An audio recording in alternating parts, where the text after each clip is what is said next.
we can jump into this first event of the ACT-SAF series, which is going to be an introduction to sustainable aviation fuels. And so here is the purpose of the meeting today. So it's to update participants on where we stand on ACT-SAF developments. And we also will provide participants with a broad working knowledge of sustainable aviation fuels and form the basis for additional training on specific technical aspects of SAF. So today, like, we'll expect to take this presentation will take about 50 minutes or to 1 hour, and then we'll have time for questions and answers. So as you can see here from the agenda, we'll try to cover like every single aspect related to sustainable aviation fuels. Of course, since we don't have much time, so we'll be very it won't be very deep in some points, but we will be pushing forward like in other events to go into more details on any aspect. So today I will start with the ACT-SAF introductions and updates. I'll provide an overview of the role and benefits of SAF. We'll go through the definition of a sustainable aviation fuel and the sustainability criteria. Then we'll talk about life cycle assessment of sustainable aviation fuels and sustainability certification. And then I will give the floor to my colleague Taffy Chung that will continue on. We'll talk about SAF specifications, feedstocks, and conversion pathways. We'll talk about developments in the SAF market. And then we'll talk about ICAO SAF resources that we have on our website. And then I'll come back to make a conclusion and to talk about our next steps. So to give it a start, like with an introduction and some updates. So before we get to ACT-SAF, like just to remind like that we have been working at ICAO with sustainable aviation fuels for a long time now. So in 2009, we had the first ICAO conference on aviation and alternative fuels.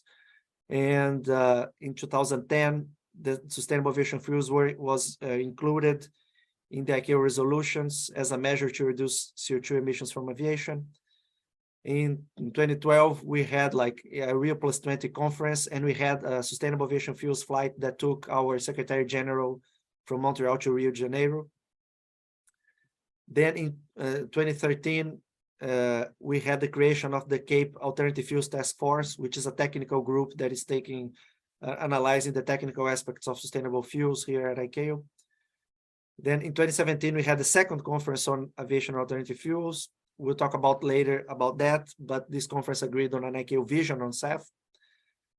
In 2018, we had the adoption of CORSIA, the carbon offsetting and reduction scheme for international aviation, and it includes a lot of sustainable aviation fuel provisions. We'll also talk about this today. In 2019, we had the first ICAO stock taking seminar on SAF, which is the events that we're hosting every year to keep track of the industry, to see what's going on. In 2020, we had the approval of the CORSIA methodologies for sustainability and life cycle analysis. We also talk about this today. In 2021, the sustainability criteria was expanded to include also socioeconomic and environmental criteria. And finally, a couple of months ago, we had the agreement on a long-term aspirational goal for international aviation at the latest assembly. And as part of this agreement, like we have a report that shows that sustainable aviation fuels have the greatest potential to reduce CO2 emissions from international aviation. So, and building upon all that, like, so we have launched the ICAO ACT-SAF program, the ICAO Assistance, Capacity Building and Training for Sustainable Aviation Fuels. So we launched this program on June 1st in an event associated with the Stockholm Plus 50 conference. So ICAO ACT-SAF is an initiative then to facilitate the development and deployment of SAF in all ICAO member states. So the idea is that we will provide tailored support to states like that are in various levels of development, and we facilitate cooperation under the ICAO coordination. And we also have a platform to facilitate knowledge sharing and progress monitoring. And why are we doing that? So we have experience with other ICAO ACT programs. More specifically, we had an ACT CORSIA program that was very successful in providing capacity building to our member states. And why are we doing it now? As I said before, like the long-term aspirational goal work shows that the largest CO2 reductions for aviation will come from fuels and cleaner energy sources. But we need immediate action from all ICAO member states to make this happen, as you will see later today. So how does ACT-SAF work? So we have like essentially 4 steps like in this coordination. So first we receive the expressions of interest from ICAO member states and organizations to become a partner. Then we have like a coordination call to discuss the offers and the requests. And then we'll try to connect the ACT-SAF participants based on the offers and the requests that we receive. And finally, once we define these projects, we'll have an agreement signed and the projects will be defined, and then eventual projects will be executed. And all the updates on the ACT-SAF are provided in the ACT-SAF platform, which is in the ACT-SAF website. So today it includes like the states and international organizations that are on ACT-SAF. We have like latest news on what's happening. And we have the ACT-SAF terms and conditions that are available to any state or organization that are interested in joining ACT-SAF. So as we move along, like much more information will be included on this platform, of course. Like once we start having the projects and we start having the trainings, we'll include the information updated in this platform. So I invite you to keep a look on that. And so we held several coordination calls, like with many of our ICAO ACT-SAF partners. As of today, I think we have like 62 states that joined the program. Our website is already a bit outdated on that because we're receiving new interests every day. And a key request that we noted, like when we had these coordination calls, was a request for conceptual training on SAF. Many people were asking for that. So this is why we came up with this idea of the ACT-SAF series.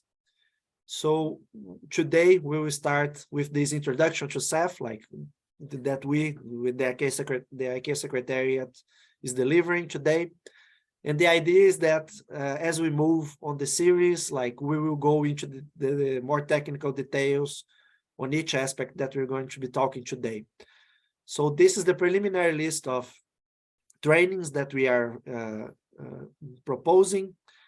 So we'll start today with the introduction of SAF to SAF, and then the second one we'll talk about sustainability and reporting under CORSIA. Third series, like to talk about technology and certification.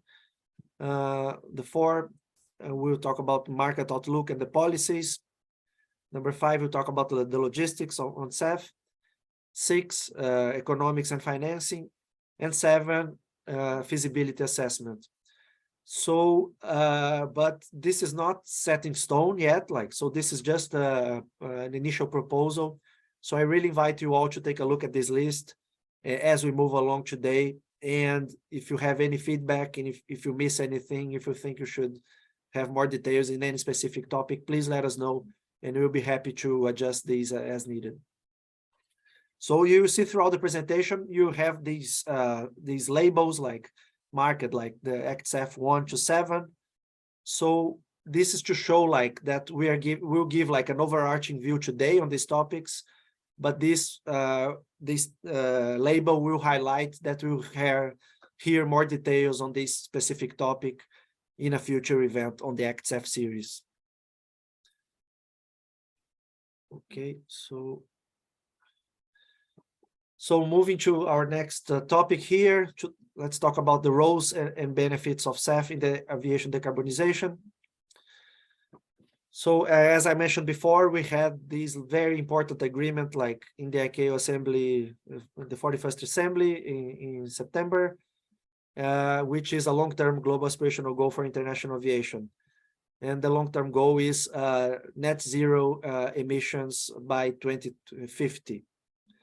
And supporting the decision that the Assembly took, we also had the LTAG report, which is a very comprehensive technical work that was developed by the CAPE, the Committee on Aviation Environmental Protection. And this report shows that SAF will play a key role in the aviation decarbonization efforts, as I'll show on the next slide here.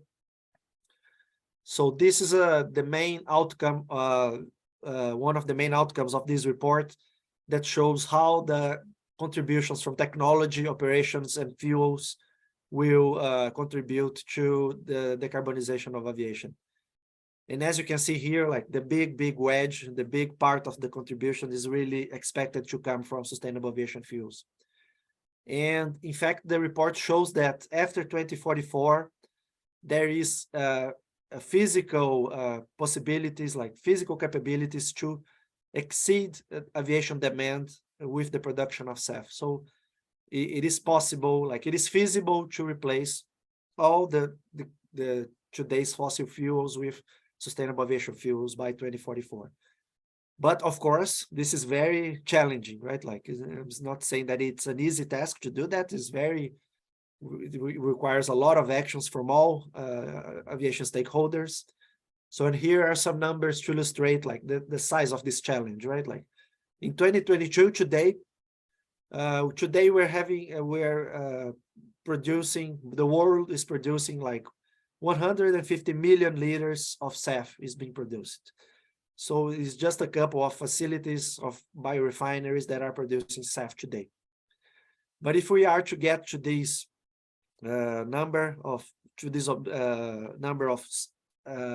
replacing all the fossil fuels in 2045, we would need 636 billion liters to replace all the fossil fuels. So you can see like we're a long way to reach these numbers.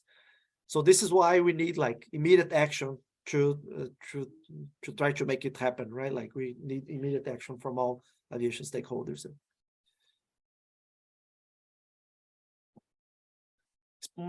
Going more specifically on SAF goals, so the long-term aspirational goal is a general goal for the aviation, so it encompasses not only fuels, but also improvements in operations and in technology. But we also have like the ICAO 2050 vision for SAF, which is specific on sustainable aviation fuels, and it was adopted at our second ICAO conference on aviation and alternative fuels. So this vision calls on states, industry, and stakeholders to substitute a significant proportion of conventional fuels with sustainable fuels by 2050. And this vision will be revised next year. We'll be hosting the CAF3 conference, and we revise this vision in light of the agreement on the long-term aspirational goal for aviation. And besides that, we're hosting this stock-taking process that is supporting the development of these goals. We're hosting yearly events since 2019, where we are keeping track of everything that is happening on the SAF development and deployment. So going into an overview like of the benefits of SAF, so the drop-in nature of SAF makes it interchangeable and compatible with conventional aviation fuels. So today, the sustainable fuels can be blended up to 50% with conventional fuels. And then after it's blended, the sustainable fuels is handled in the same way as conventional aviation fuels. So this is a big advantage of using drop-in sustainable fuels. So it does not require any changes in aircraft or its engines or in the infrastructure. This would imply like major logistical safety and cost issues. So for example, like you're also seeing like a lot of initiatives on the electrification of aviation, electric aircraft. So this is all very exciting, of course, and it will also be helpful to decarbonize aviation. But there is these additional challenges associated with electrification because you need new infrastructure and you need new aircraft too. So, and we'll be talking more about that on the SAF, on our fifth event, the ACT-SAF 5 series. And of course, like said, the SAF industry can provide opportunities for economic growth and employment to all our member states. And we'll be talking more about that on our sixth event. So now going a little bit more technical now. So we'll talk about the definition of SAF and the sustainability criteria. So start basically, what are sustainable aviation fuels? What is the basic definition? So the definition is, we have in ICAO, is that SAF is a renewable or waste-derived aviation fuel that meets sustainability criteria. And our reference to that is Annex 16 to the Chicago Convention, Annex 16 Volume 4, which lays out the standards and recommended practices for CORSIA. So, but this definition raises a question, right? Like, so which sustainability criteria are we talking about here? So the sustainability criteria we are defining in the ICAO document, CORSIA Sustainability Criteria for CORSIA eligible fuels. It is a separate document that is referenced in the annex. And also, like, what is a waste? We also have a definition of a waste. So as a feedstock with inelastic supply and no economic value. So here are some examples, like municipal solid waste, used cooking oil, waste gases, and there are many more other types of wastes that can be used today to produce SAF. And we also, the reference to this definition is another ICAO document, CORSIA methodology for calculating actual life cycle emission values. So, so from now on, like, we'll be referencing these documents like a lot. So, but they are all publicly available in our website on CORSIA eligible fuels. Here is the link. But if you search in any search engine, like for CORSIA eligible fuels, you'll find it very easily. All these documents, it's going to be the first hit on the search engine. So a little bit more details on the sustainability criteria. So the ICAO sustainability criteria is the first global approach for sustainability for any industry sector. So, and they're divided like that. So we have the sustainability themes 1 and 2, which are focused on the carbon reduction, right? Like on greenhouse gas emissions. And these are applicable on the CORSIA pilot phase, which will end like next year. But then we now have additional criteria that covers environmental and socioeconomic themes for sustainable aviation fuels. These will be applicable after the CORSIA pilot phase from 2024. And going into a little more detail, like on the carbon reduction schemes, themes. So theme 1 requires like that a CORSIA eligible fuel should generate lower carbon emissions on a life cycle basis. Theme 2, carbon stock. The CORSIA eligible fuel should not be made from biomass obtained from land with high carbon stock. So this is essentially like trying to preclude the deforestation of areas like to produce sustainable fuels. And we'll hear more details on that, like on the ACT-SAF, on our next event, ACT-SAF Series 2. So here are the environmental themes. They cover like the theme 3 on water. Production of sustainable fuels should maintain or enhance water quality and availability. The soil theme, the production of SAF should maintain or enhance soil health. Theme 5, production of SAF should minimize negative effects on air quality. This theme is on air pollution. So theme 6 on conservation, production of SAF should maintain biodiversity, conservation value, and ecosystem services. And the last environmental theme, waste on chemicals, the production of SAF should promote responsible management of waste and use of chemicals. And now finally, the socioeconomic themes. So theme 8, human and labor rights. So production of CORSIA SAF should respect human and labor rights. Theme 9, production of CORSIA SAF should respect land and land use rights, including indigenous and customary rights. Theme 10 on water use rights. So CORSIA production of SAF should respect prior formal or customary water use rights. So theme 11 on local and social development. Production of SAF should contribute to social and economic development in regions of poverty. And theme 12, food security. Production of CORSIA SAF should promote food security in food insecure regions. So you'll hear more details like on how to comply with these all these themes like in our next series dedicated to sustainability. Okay, now moving on to SAF life cycle assessment.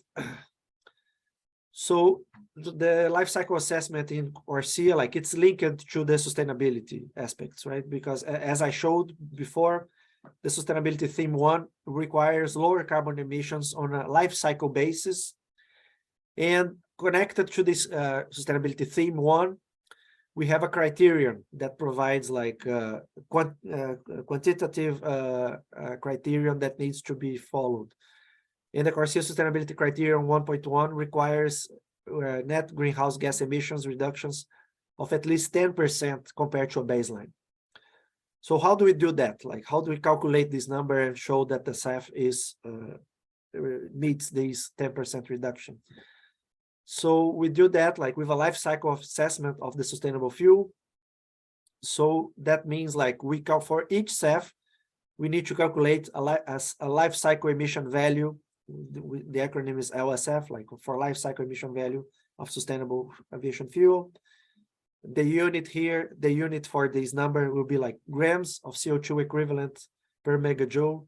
So it essentially gives like the amount of CO2 that is emitted per energy content that is contained in the fuel.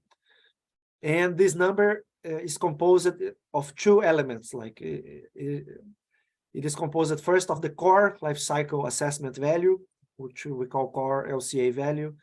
We'll be talking about that a lot as we move. So this part of the life cycle emission value, it provides the emissions associated with all steps of SAF production and use.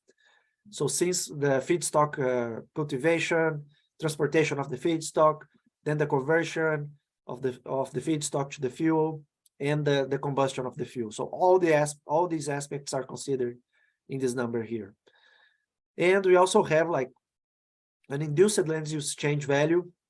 This number is associated with possible land use change generated by SAF feedstock production. So as I mentioned before, like if you need to change the land use change of a specific area to produce SAF, and then you need to account for the emissions associated with that land use change. So now going into a bit more details on the first part that I showed there, the core life cycle assessment or the core LCA value. So these are all the elements that need to be considered on this number. So all the emissions. So it starts with the feedstock cultivation, and while you're growing the feedstock, the biomass growth will absorb the CO2 from the atmosphere. And then after that, you collect and process the feedstock to make it suitable for the SAF production. And this is associated with some level of CO2 reductions, or CO2 emissions, sorry.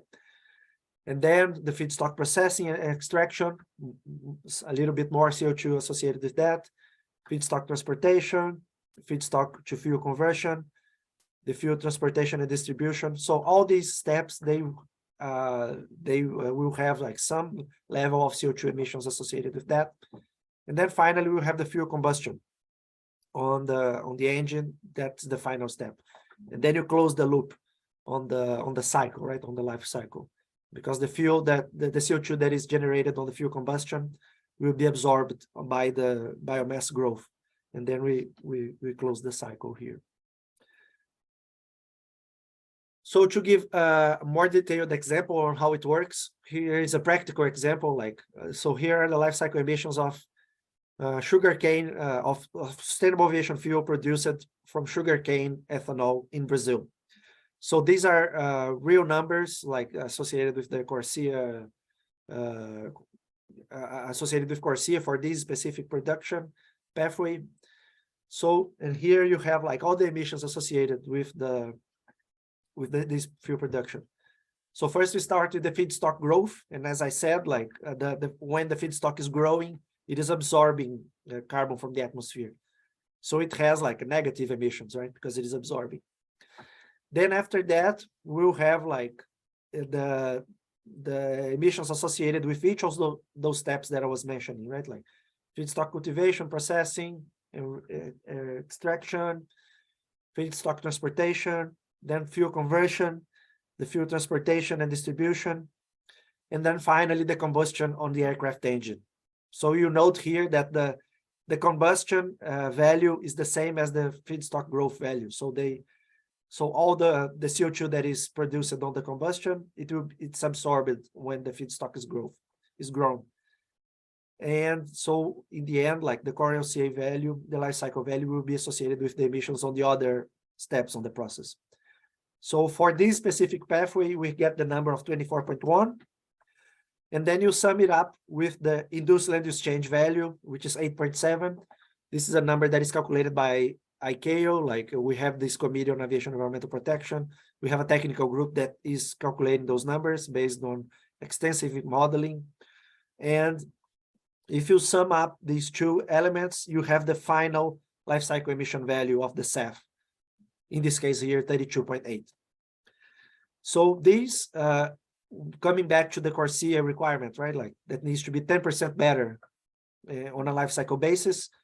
So this number will mean like that this fuel has a 63% emission reduction on a life cycle basis.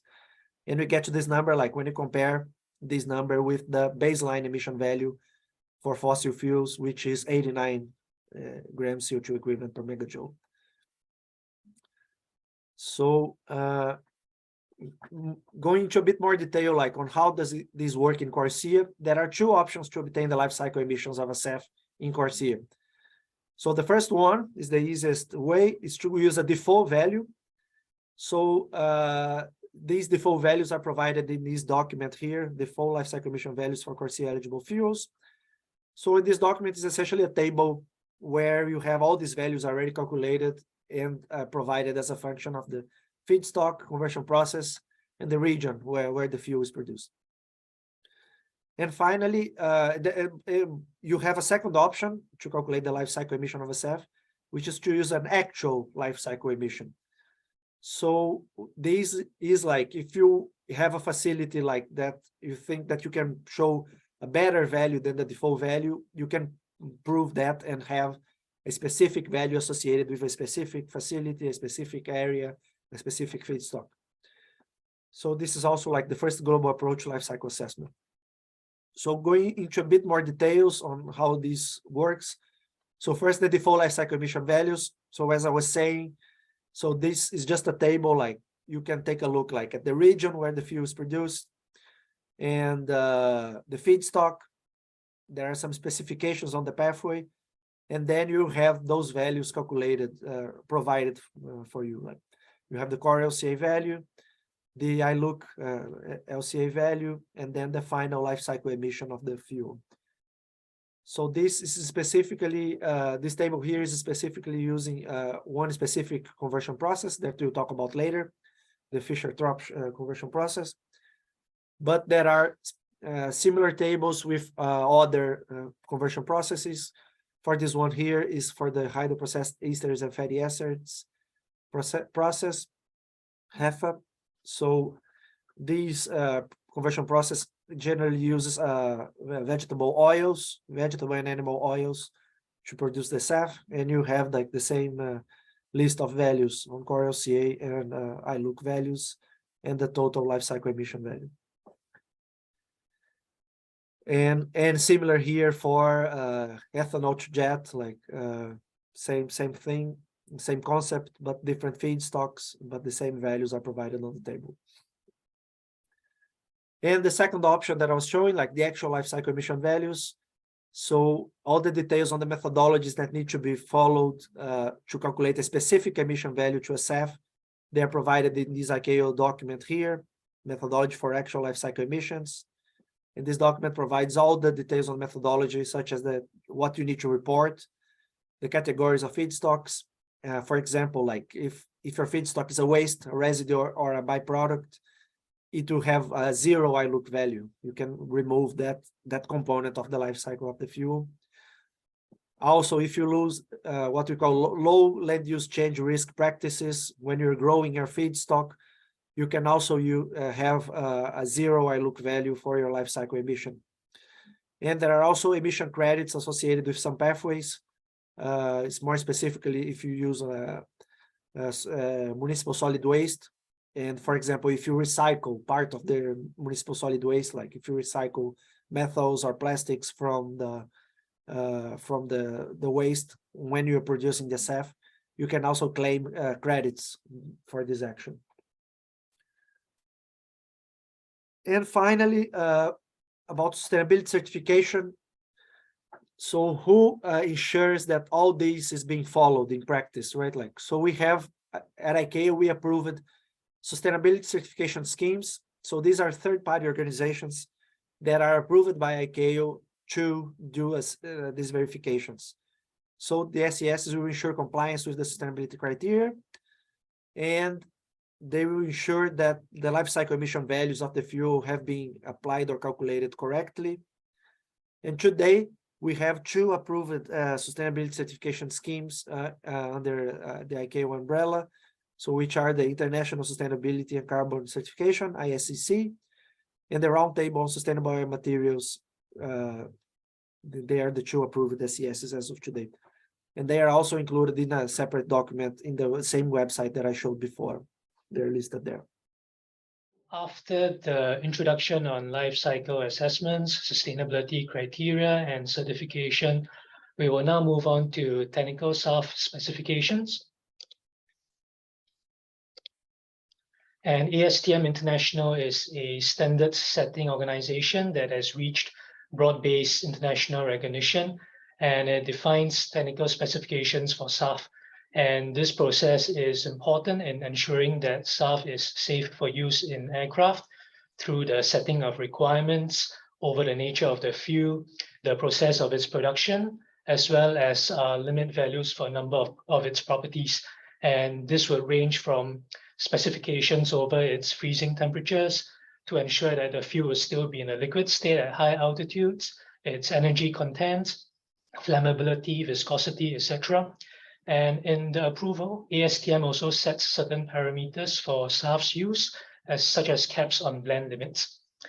Regarding conversion processes, the ASTM standard D7566 and D1655 cover 9 annexes with approved conversion processes for the production of aviation fuels, and we will cover some of these in the following slide. And of course, apart from ASTM, other technical specifications for fuel include the UK Defence Standard and the Chinese Civil Aviation Technical Standard Order, CTSO, among others. So SAF can be produced from a variety of feedstock through various conversion pathways, and currently there are several key types of feedstock that can be used to produce SAF. And the first of which we have oils and fats, and this would comprise of oil crops, both edible and non-edible, such as soy, corn, camelina, as well as animal fats. We also have got sugars, such as sugarcane, corn grain, etc. Lignocellulosic feedstock refer mainly to plant dry matter and biomass, and would comprise of examples such as poplar, miscanthus, forestry residues. And finally, for wastes, as Bruno has shared earlier, where examples will include municipal solid waste, used cooking oil, and so on. We have a few examples of conversion pathways shown here. And of course, this is not exhaustive, but we just wanted to share some of the more commonly heard of ones. And under the first column, we have the HEFA process, which is one of the more mature and established processes. And it is similar to refining petroleum, and it consists of reacting oils in the presence of hydrogen, where oxygen is removed, and following which the molecules are then cracked and isomerized into jet fuel chain lengths. In the next column, we have the Fischer-Tropsch process, which is basically a thermochemical reaction of gasification that converts any carbon-containing material, such as lignocellulosic feedstock or municipal solid waste at high temperatures to obtain a syngas, which is then synthesized into a mixture of liquids and gases containing hydrocarbon chains with different types of sizes in a catalytic reaction called the Fischer-Tropsch process. And depending on the nature of this process, the catalyst use, and post-refining steps, we can then obtain products that are similar in characteristic to aviation fuel. And finally, we also have got the alcohol to jet or ATJ pathway, which is produced from alcohol molecules made from sugar or starch bearing plants. And the oxygen is removed and the molecules are then linked to the desired hydrocarbon chain length. And apart from these three, there are also several other conversion pathways that has been approved by the ASTM, and we intend to cover them in subsequent sessions in greater detail. So apart from the ASTM 7566 and the 1655, ASTM also provides a well-structured framework for the approval of new SAFs.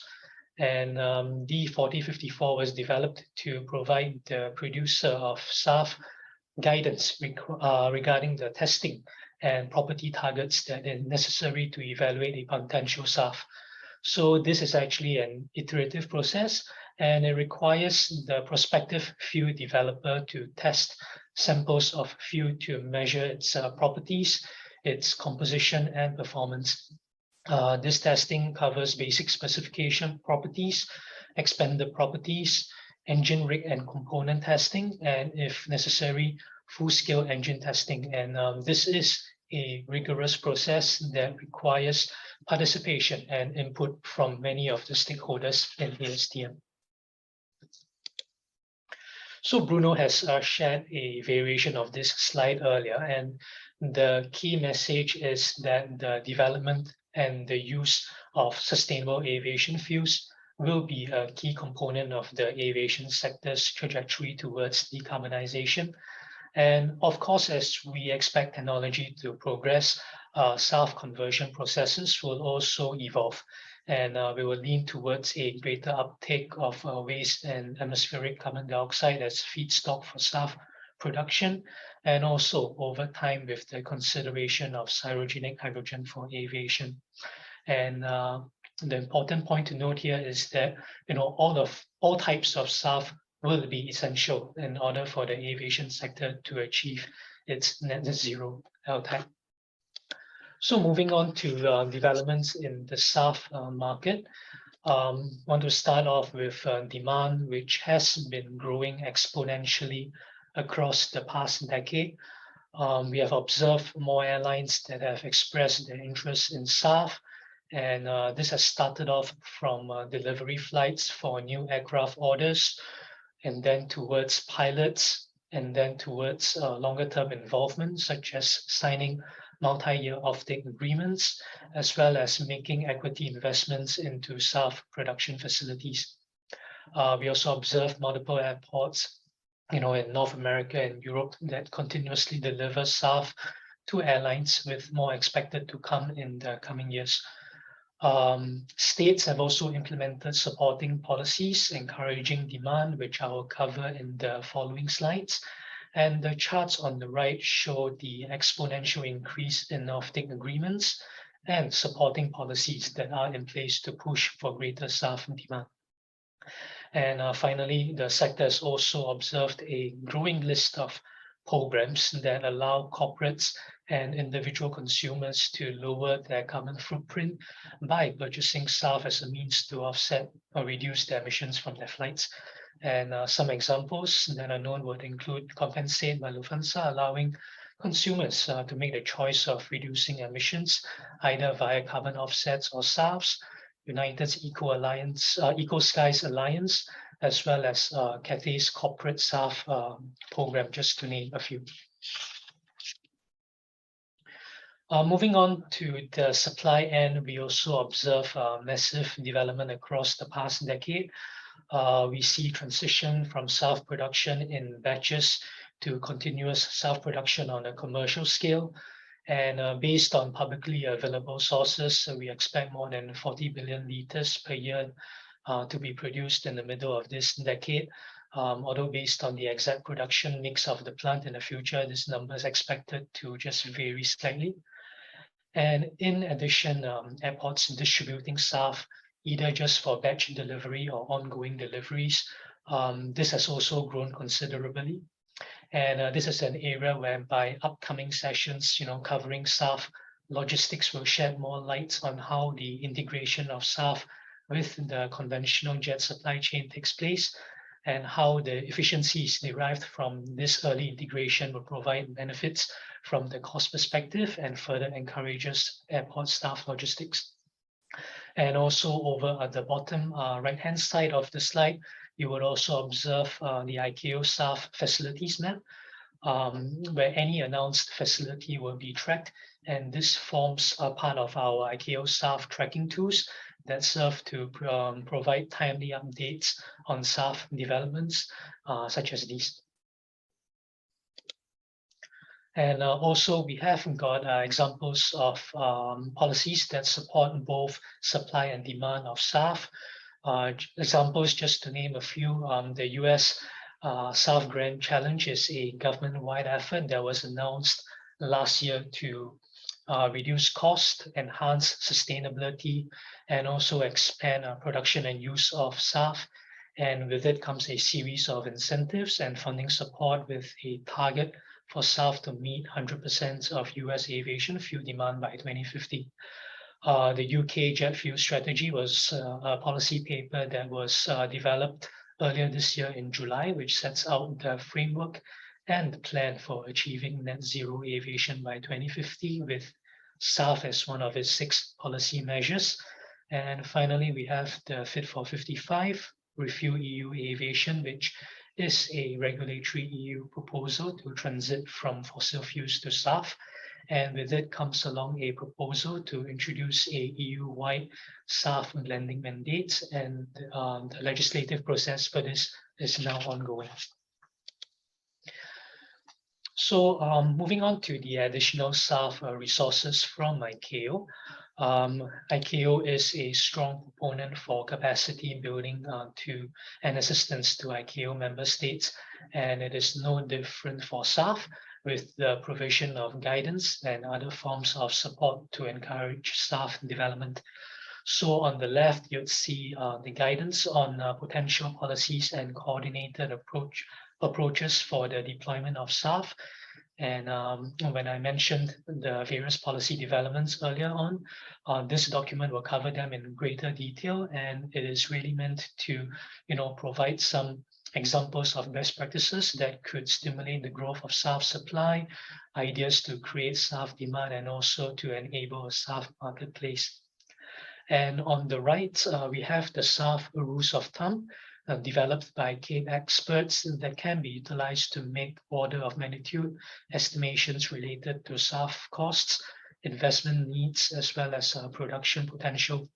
And of course, there will be unique regional or state characteristics that could also impact SAF considerations, but this document actually forms a good basis for an estimation and a useful resource for states. So in addition, ICAO has also partnered with the EU in previous years on several successful SAF feasibility studies. And feasibility studies are very important because this is a first step in allowing a state to gain a better understanding of the viability of SAF production and the setup of a SAF ecosystem within a particular state. And this would generally comprise of assessments and recommendations over ideal feedstock, conversion pathways where applicable, taking into account national characteristics and attributes. And this is a useful means to round up interest and foster collaboration across all stakeholders within the state, as it then takes up the next step of SAF development. And just to add also that feasibility studies will be one of several areas that ACT-SAF will be focused on. And finally, we also have got the ICAO SAF tracker tools that are available in the ICAO website that provide updated information of all news relating to SAF, sorted into various key segments, including trackers for offtake agreements, production facilities, policies, and many others. And we'll encourage everyone to access the website you can, as a useful source of information on SAF that is collated at a global level. And with that, I'll now hand it back to Bruno, who will cover the conclusions. Over to you, Bruno. Okay, thank you, Taffy, for that.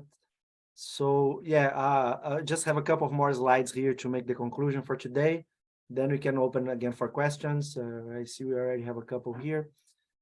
So so coming back like to what I showed before, like how we're working on ACT-SAF, like on these 4 steps here, and just to tell where we are now. So today, like these steps 1 and 2, they are ongoing, right? We have a lot of activity now. Like first, like many interested parties, interested states, and organizations are coming to us, expressing interest in becoming an ACT-SAF partner. So as we speak, like I was seeing my email here, like we are receiving new participants interested. So it's really expanding pretty fast. We're very happy with that. And then after we have this expression of interest, we will make a coordination call with the interested party to detail the offers and requests. So this is what's happening now, right? So we're having I don't know how many calls, like, but I guess more than 50 already. We had dedicated calls with all these states and stakeholders. More specifically, we had an offer from the European Commission on 1.6 million euros to finance ACT-SAF projects. So we are working with the European Commission to further detail what will be these projects. And besides that, like we have many ACT-SAF partners that are offered technical support. So this is where we will rely to deliver the next events. As we said on the beginning, we'll get like where is the best expertise on each specific topic, the people, the experts that are working on each specific topic, and they will bring them in to provide you like first-hand information on all the technical aspects. We're also working to identify financing opportunities. So for that, we already held like 4 informal exchanges on SAF financing with regional and local financial institutions that are interested in financing SAF projects. And we're also working with them like to make them contribute to the ACT-SAF process, like and we will be outreaching these opportunities like as we have like a detailed list. And next steps then, so we'll facilitate the matching opportunities and the needs from states. We'll get like the offers that we have in one side and what states are asking in the other side, and we'll try to make this connection and define specific ACT-SAF projects to be developed next year. So that's where we stand now. A lot of work ongoing here. So specifically on ACT-SAF series, so I would like to come back to this slide that I showed before, like with the provisional list of next sessions. And here we have an action for you guys here. So first is really to invite other states and stakeholders to join ACT-SAF and participate on these events. So a big highlight here, like any state or any organization can fill out the terms and conditions and join these events. Okay, so it's not restrictive at all. Like, so if you have like a fuel producer or feedstock producer in your state that wants to hear more about these technical topics, please invite them to fill in the terms and conditions and give us the contact details, and we'll put them in these ACT-SAF series. We'll be coordinating with them. And second action for you, like, is really to provide feedback and suggest other subjects. So here's the provisional list of next sessions, but we're still open for any suggestions you may have after what you heard today. If you want to hear any further details on any specific topics that you think will not be covered under these 7 events, please come to us, please inform us, and we will make our best to accommodate and to adjust the list. And finally, next steps on the platform, right? So as I mentioned before too, like, so we have this online platform, the ACT-SAF platform, that will consolidate all the actions and the results that we'll get from the ACT-SAF program. So today, if you go there, it's a very short list of information that is there. Like, it's essentially the states and organizations that joined, but we expect we'll be putting more things there, like as we move, right? So these are a list of expected actions that we're foreseeing for next year. So we will outreach financial opportunities. So as I mentioned just now, we are talking with a lot of financial institutions to try to identify their financial opportunities that they are offering that could be applied to sustainable fuels projects, and we'll be outreaching that in our platform. So we were also assessing SAF policy approaches, and we also include like any the results of any assessments in the platform. Next year we'll have the 2023 stock taking. We don't have the dates yet, but we will inform all the ACT-SAF partners like once we have the final dates, and we'll have a dedicated session on the stock taking covering SAF policies and financing. And we'll continue to coordinate with all of you to get views from member states and stakeholders and incorporate them into the program as appropriate. And we're also foreseeing a development of an ICAO SAF accounting and reporting system. So the idea here is to monitor progress on SAF implementation. This was a request made in the assembly in September. We need to come up with a way of monitor like how the SAF is being developed and deployed worldwide. And this system will consolidate available information, right? So any type of information on SAF development deployment, we will try to consolidate on this platform. So for example, like there are a lot of booking claim systems that are being proposed like by various institutions. We have like the CORSIA CCR information that we expect to start receiving. The CCR, like for the ones that don't know, like the CORSIA Central Registry.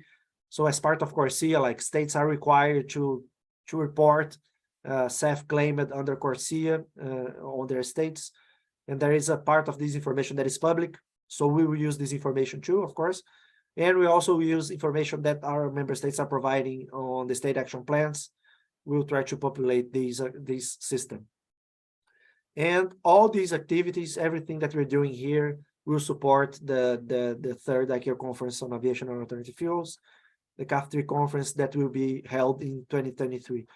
We don't have the date yet, the final date yet, but we have an agreement from the assembly that it needs to be in 2023. So and again, like we'll come back to you all like once we have a final dates and with more details on this conference. Okay, so this is what I have for today. Thank you very much.